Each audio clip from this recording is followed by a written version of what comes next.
All right, then page 51, exercise 2, vocabulary, adjectives plus prepositions. Okay, that's a good one. There are specific adjectives. After that, we should use specific prepositions and we should learn it. We should memorize it, guys.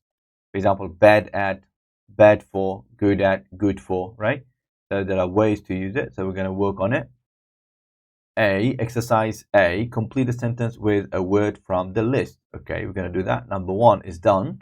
My sister's always been. So my sister has always been, or my sister's always been bad at math. That means his math skills is not good. She hates numbers. Wow. Number 2. Wow, you are very English. Where did you learn it? So you are very, there's a surprise. Yeah, that must be you are very good at.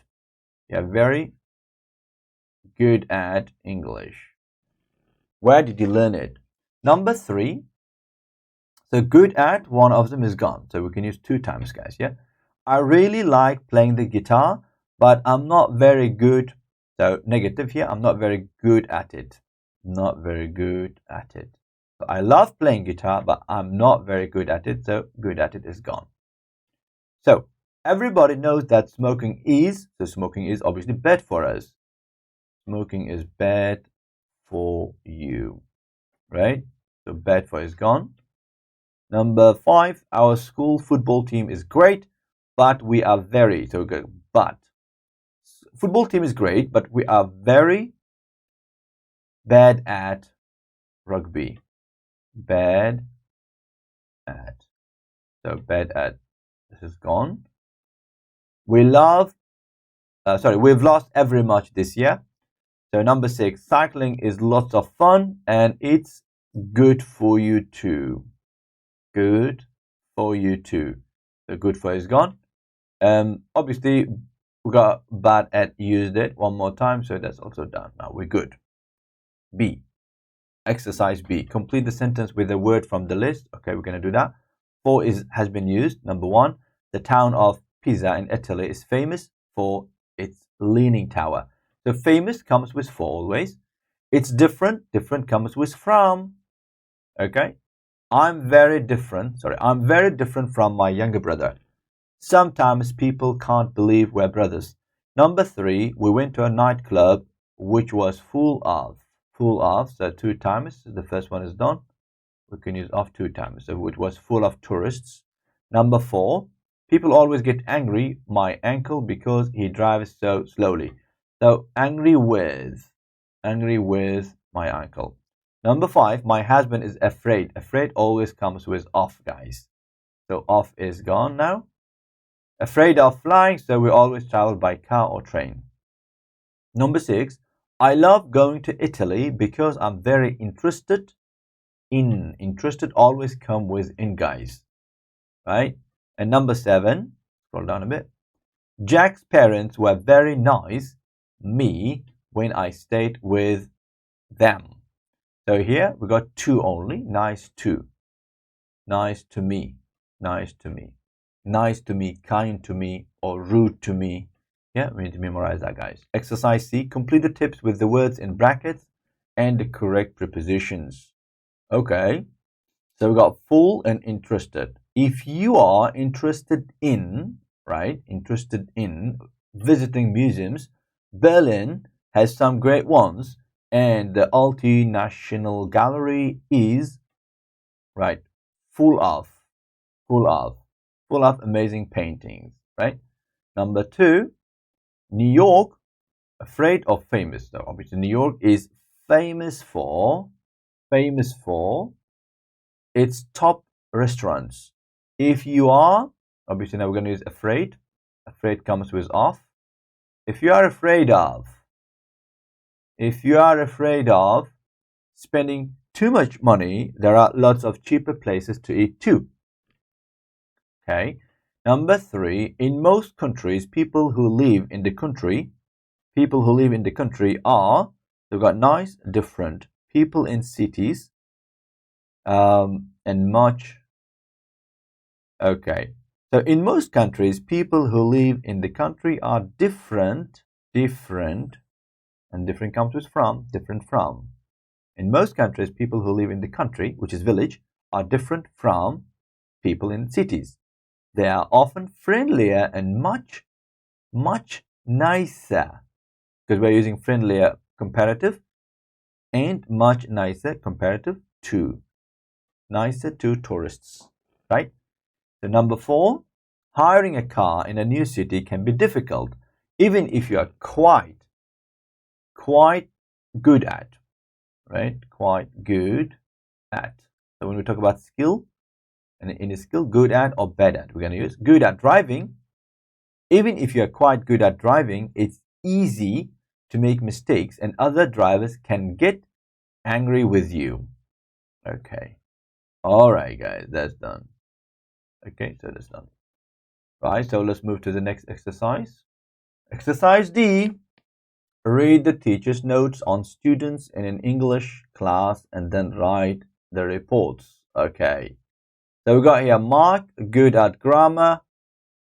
Hugo, good at speaking. Anna, good at speaking as well. And then Mark is bad at listening.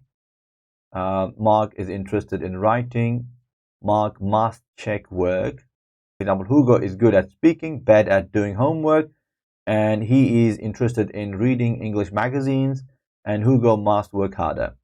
Anna is good at speaking, but bad at grammar, and Anna is interested in watching English, American films, and Anna must read more. So there's a teacher's notes, right, about the students. Now, according to that table, we need to fill in these gaps, guys. Right, we're going to do that. The first one has been done for us. So Mark has worked quite hard this year, right? He is good at grammar, but is still quite bad at listening. He is interested in writing, but he must check his work. All right.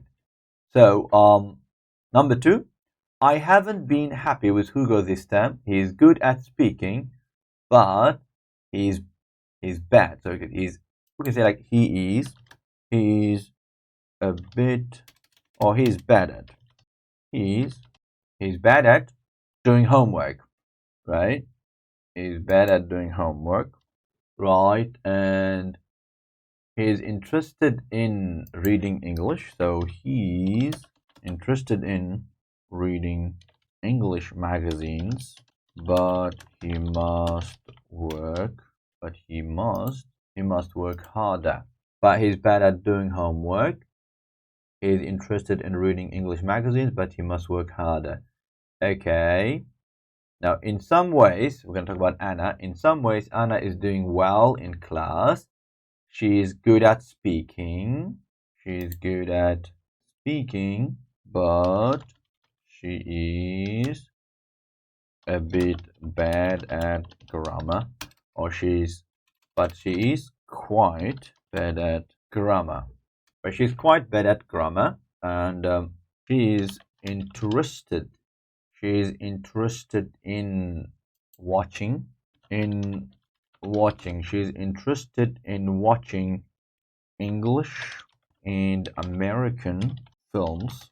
Okay, and she must read more though.